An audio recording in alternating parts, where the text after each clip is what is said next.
So, when you think of Alabama, what pops into your head? Is it, southern charm, sandy beaches, or is it something else, maybe a long history of struggle? Well, in this explainer, we're going to dig into the modern reality of Alabama. It's a place that's really living two totally different stories all at once. All right, let's just jump right in. And I want to start with a number that honestly might surprise you. Get this. According to U.S. News & World Report, Alabama is the 9th most desirable state for people to move to in the entire country. Yep, a top 10 spot. And this is all part of a much bigger trend, really.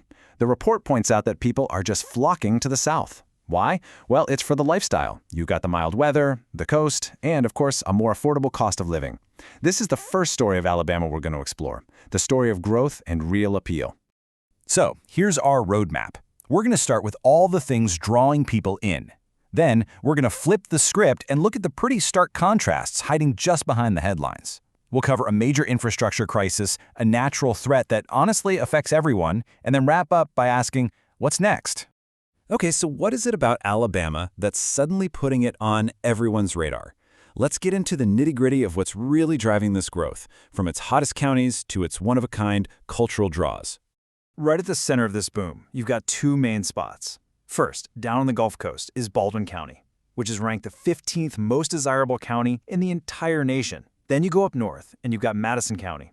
That's home to the tech hub, Huntsville, and it's sitting pretty at number 23. And a lot of this growth is fueled by this amazing coastal culture, with these iconic spots like Sea and Suds and the world-famous Floribama right there in the state line that families have been going to for generations. But it's not all just beaches and rockets. Alabama is also a serious hub for innovation and education. The University of Alabama at Birmingham, UAB, was ranked by Time as one of the top 5 public universities in the entire Southeast. That's a huge deal, and it's because of its incredible academic work and research impact. So we've painted this picture of a state that's really on the upswing, right? Beautiful coastlines, booming tech cities, top-tier universities. It's a great story, but it's not the only story. Now we're going to dive into the other side of the coin, which really paints a much more complicated picture. And that's the question we really have to ask ourselves. Because just beneath this surface of growth and opportunity, there is a second and much tougher reality for a lot of folks in Alabama.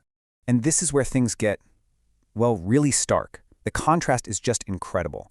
While some parts of the state are booming, other places are in a state of crisis. I mean, look at Bessemer.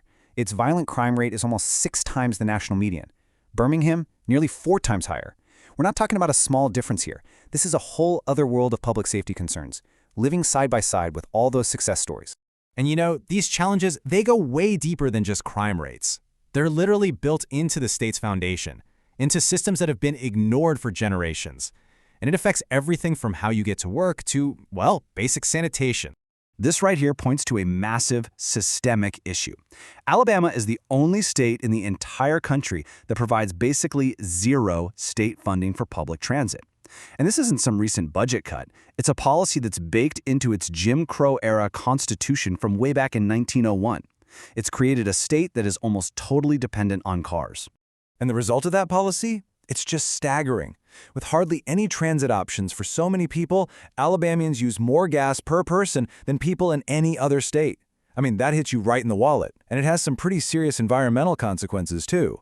This infrastructure crisis gets really bad in the state's rural Black Belt, a historically important region, by the way, named for its dark, rich soil. Here, a staggering 80% of residents are not connected to a municipal sewage system. Think about that. They have to rely on private systems that just don't work in the dense clay soil, creating a massive public health emergency. As advocate Catherine Coleman Flowers says so powerfully, this is a fundamental failure that goes beyond politics. It's a true environmental justice crisis where families have literally lived for decades with raw sewage backing up into their yards and even inside their homes. So beyond the infrastructure problems, there's another major challenge that pretty much every single Alabamian faces, no matter where they live or how much money they have. And that is the constant, ever-present threat of severe weather.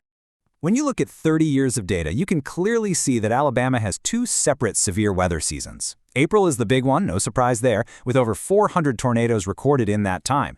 But then there's also a second, pretty significant peak in November. It makes being prepared a year-round thing. Now, it's important to keep some perspective here. Even though tornadoes are pretty common, the vast majority of them, we're talking over 80%, are on the weaker end of the scale, either an EF0 or an EF1. The really powerful, destructive storms, they are much, much rarer. Okay, and this is the really critical takeaway. Even though those monster storms are super rare, they are responsible for almost all of the deaths. It's kind of wild, right? As you can see, EF4 tornadoes alone have caused more fatalities in Alabama over the past 30 years than all the other types of tornadoes combined.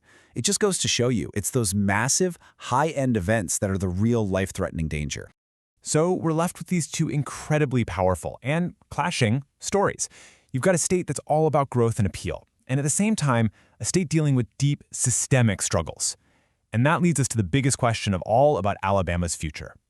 And here they are, right next to each other. On one side, you have a top-moving destination with cool culture and amazing centers of innovation. On the other side, you've got a state wrestling with some of the highest crime rates in the country, crumbling infrastructure, and serious environmental injustice. These two Alabamas, they exist at the exact same time in the exact same place. And that just leaves us with this one final thought.